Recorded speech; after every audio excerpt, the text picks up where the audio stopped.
Hello, Gemini. Great to have you here. My name is Shauna. Today's reading is a general love forecast. As always, take the messages that resonate and release anything that doesn't. Don't forget to like and subscribe to stay connected with upcoming readings. Let's see what's headed your way, Gemini.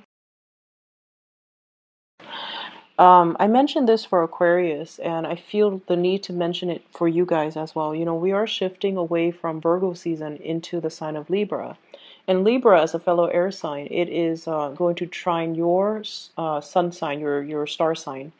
And what it does is that if things have been stalled during the Virgo season because people are over analyzing situations or you're over analyzing situation, and if you're like being extra careful with the things that you say and the things that you do, I feel like the Libran energy is going to free up channels of communication. It's going to allow you to attract a lot of attention.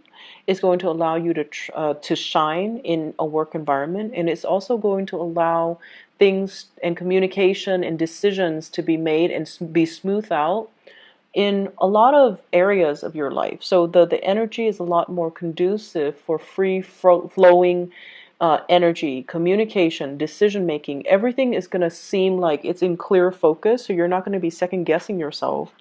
As well, wishes being answered is the message I'm getting here with this love reading. And I feel almost like, you know, this is like the twin energy, inner conflict coming out for the love reading. So what I feel is you've been hoping and praying for some major change in your life, in your love department, okay? So hoping for the relationship partner, hoping for the knight in shining armor to come and rescue you from your fate. And that's not to say you're a female praying for a knight. I feel like you're hoping for some change. You're hoping for something big to happen. And I feel many of you, it's like working home, working home, working home. And you want a break in that routine. You want something dynamic. You want something else. You want love and fulfillment. You don't want to feel empty anymore, especially for those who are single. But at the same time, I feel like, you know, you're very focused on your career. You're very focused on yourself. You're very focused as well on the practical responsibilities, the things that you have to do on a daily basis to sustain yourself. You know, laundry, doing the dishes, going to the gym, taking care of your pets, taking care of your children. For those who are single, I feel like you have been praying for a relationship partner that can make your world a lot more vibrant, with a lot more colors, so that you can feel warm and secure. And for singles, it's coming into the picture, but you need to act on it. So I feel like the other person might be growing a little bit impatient because, yes, you're waiting and wishing for these things, but you're not seeing the opportunity for what it is when the person is right in front of you.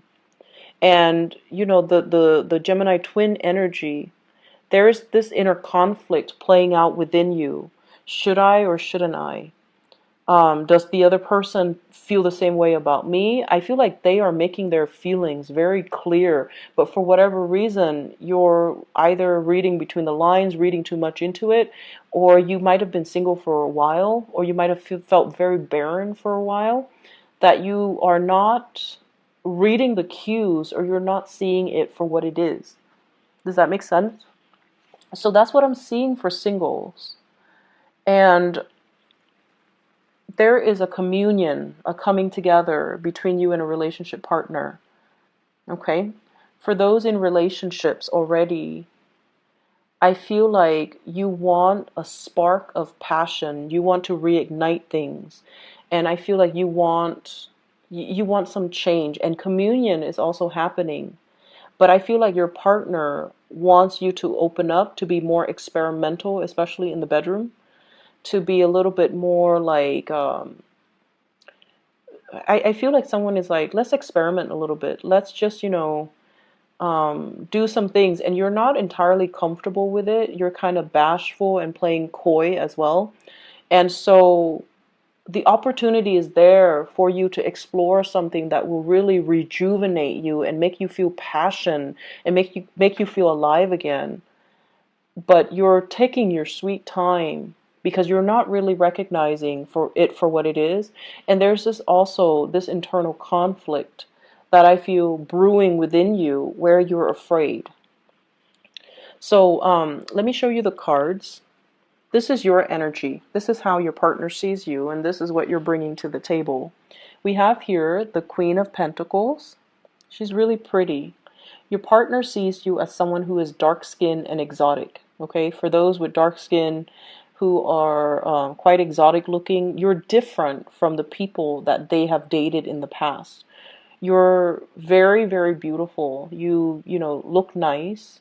You are very presentable. You look very sure-footed for whatever reason. You're self-sufficient. You know how to make money. You work a lot. You take care of yourself. You're financially independent. You have a lot of abundance, but you're very closed off emotionally. In this deck, it basically indicates, you can be male or female watching this, but your partner sees you. You can have green eyes or blue eyes, is what I'm seeing here. The green border really jumped out at me. And, you're just very, very exotic. You're not something that they're used to. And you might also have a lot of Taurian characteristics about you, because with this green, I feel like it's an earthy energy. Okay, it's someone who's very practical. It's someone who's very, very, very slow to act. The energy is very receptive. It's not somebody that acts. It's not somebody that makes a move. It's not something that makes their feelings known. And it's not somebody that, it's almost like it's work, work, work. And it's also, you look really attractive and presentable, and people are coming at you, but you're not really reciprocating. You're not really making yourself known. And you're definitely looking at somebody and flirting with somebody. And, when they see you, I feel like, or when you see them, I feel almost like this damsel in distress type of energy, where you soften up, where you ask them, can you help me do this? Can you help me do that? Your voice gets a little bit different. Your demeanor is different. So you definitely, for singles, you have somebody that you're eyeing, okay? This is the person that you're dealing with. And the message I'm getting from this card is forget me not. This is someone that is not easy to forget. They're very memorable. They have a very strong personality. They have a very strong impact in your life. So we have here the King of Swords, and this can be an air sign, an Aquarius, a Gemini, or like another Gemini that you're dealing with, or a Libra. Aquarius, Gemini, or Libra. This is somebody that is very, very focused on the head, the upper chakras, okay? He's got wings on his head, very mercurial. So you might be dealing with another Gemini or someone with strong Gemini traits. Very analytical, very concise with communication, someone who's very strategic. They plan things out in their lives, and they execute plans that they spend a lot of time, on, okay? So I feel like they do things with a purpose. They do things with an agenda, and every action leads towards an objective. So in a way, they can be very intimidating. They get things done, their plans come to fruition, and everything they say, you see it manifest. So this is someone who's a doer. This is someone who's just not just there to talk, they're strategic. So whatever information they share with you, everything is shared very, very strategically. And I feel like with this person, their presence is really strong. I am seeing like someone who makes such a huge impact. And the blue flower, the forget-me-not, this is someone that is a really major player in your life. And you can't really shake the connection. You're really looking at them. And I feel like they intimidate you. They really intimidate you.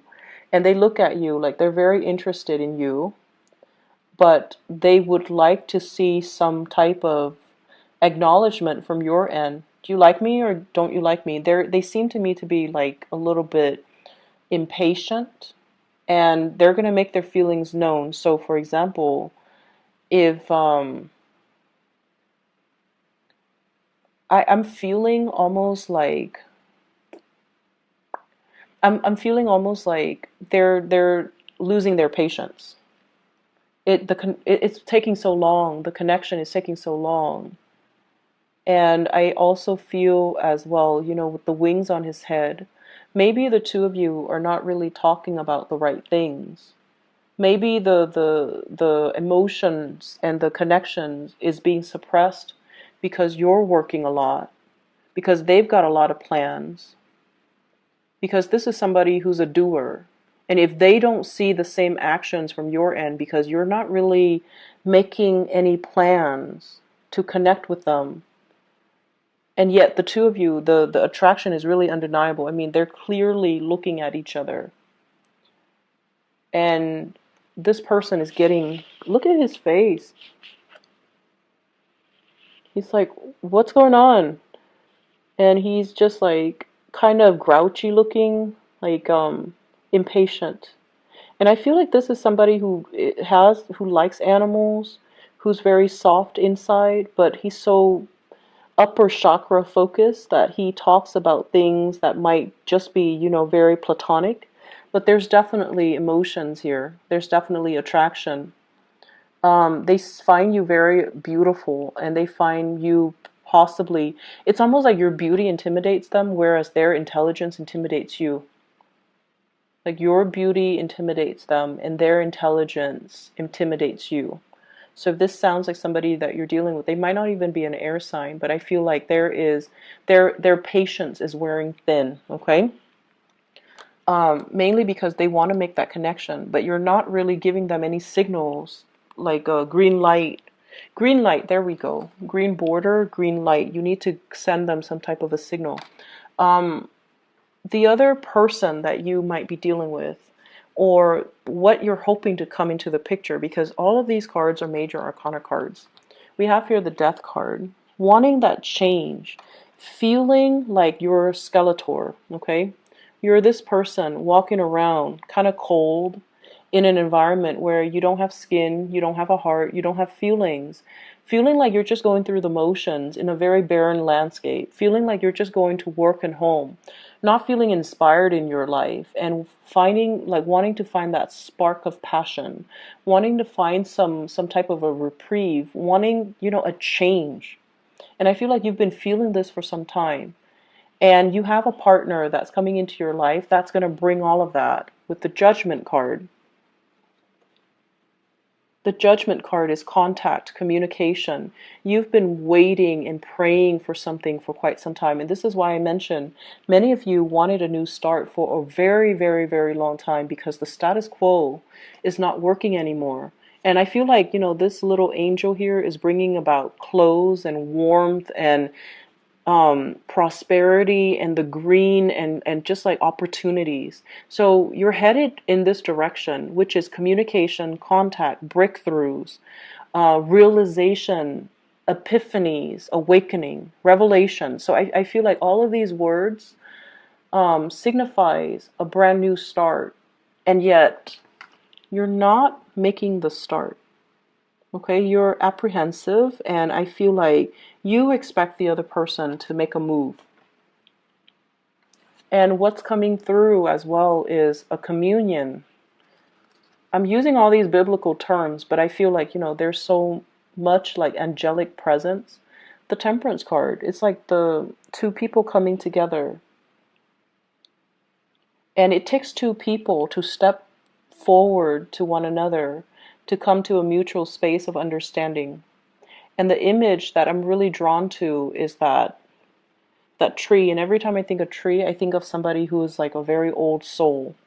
So you might be dealing with someone who's a very, very old soul.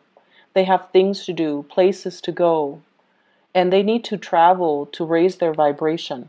And what that means is they want to learn. They don't like to have opportunities pass them by.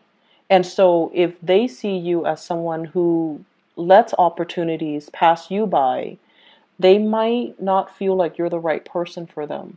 So I see like on a very deep soul connection, and I also feel like somebody is teaching you a lot about yourself. Someone is revealing to you that you've been behaving like this.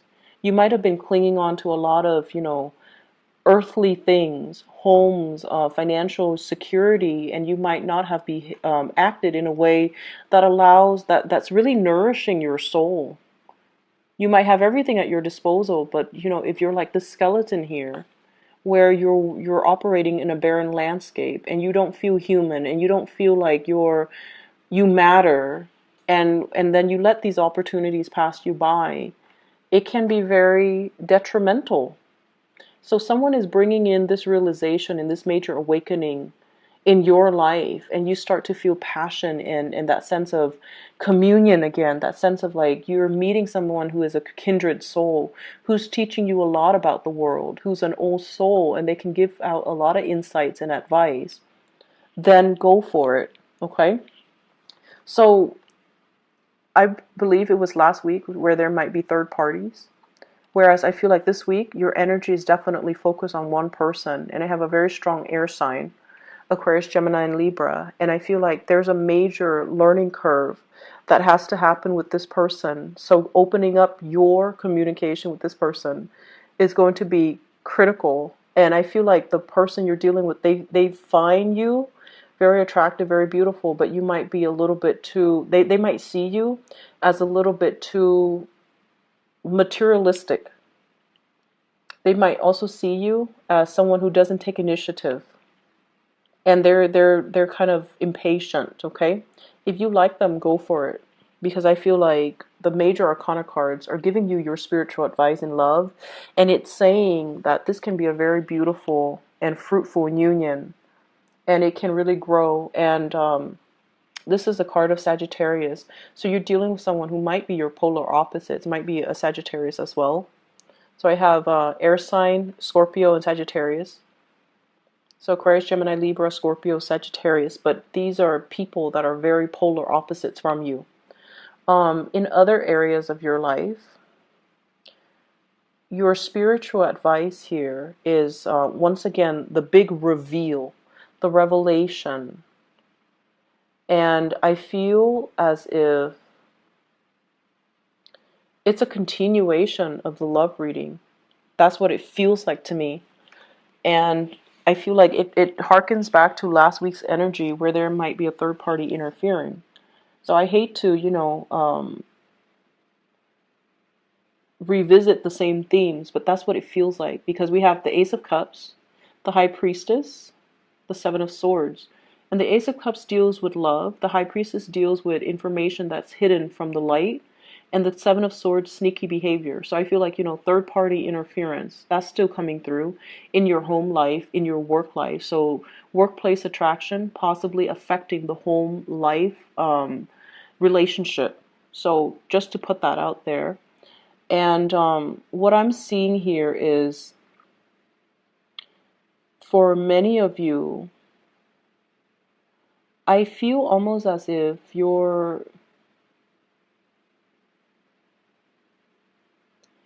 there is like a big revelation in terms of long-term goals, okay? It's like you're achieving something, or you're finding the path towards achieving something that you really want. So the High Priestess, following our intuition, trusting our gut instincts, not doubting ourselves, not reading too much between the lines, not over analyzing.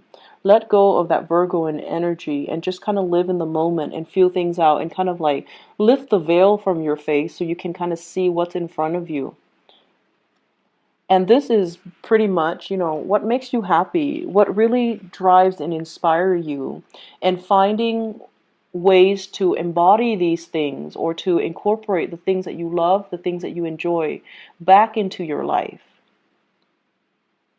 And I feel like it's saying the key to happiness, it's not just financial prosperity. It's not just the abundance. It's not just, purchasing a house, putting the kids through school, having a really nice car, and being looked at. The things that will make you really happy, and what's really standing between you and the things that make you feel really happy, is, I feel like, for many of you, It's inner knowledge, it's wisdom, it's to be able to have a lot of career success, and to also be looked at as somebody who's very capable and very confident, and somebody that other people turn to for sage advice and wisdom.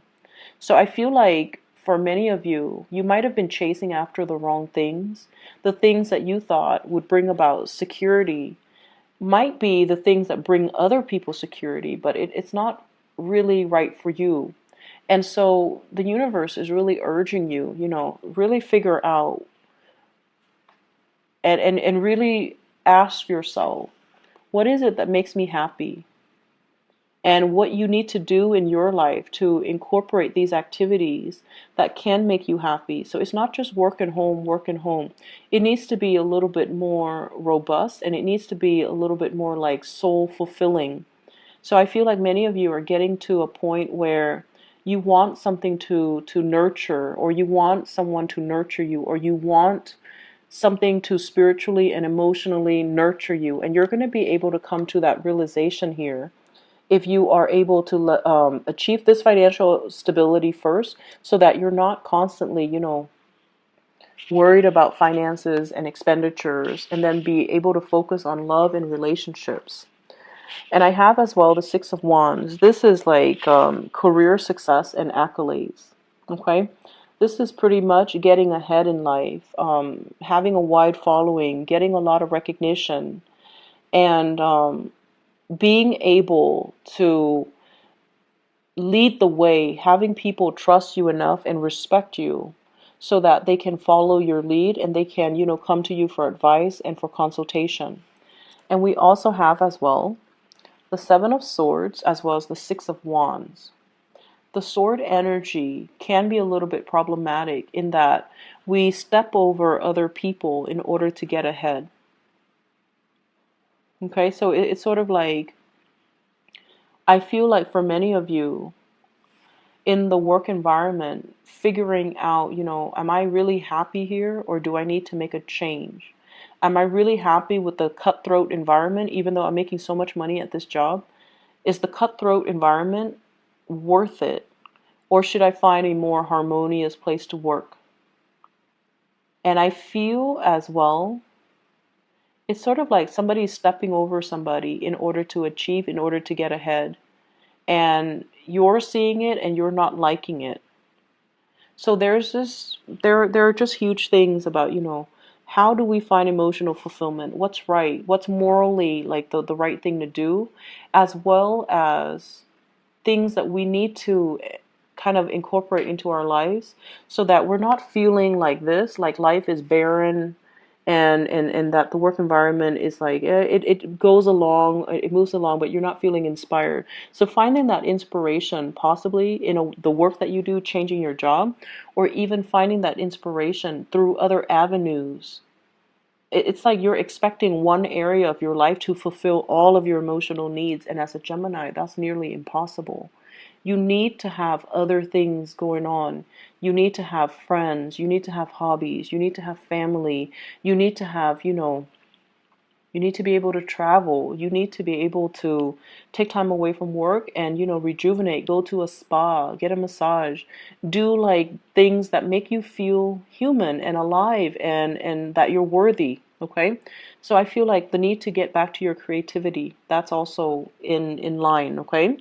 So Geminis, I'm going to end the reading right here, and I hope the reading is helpful for you guys. I will be back next week. Okay.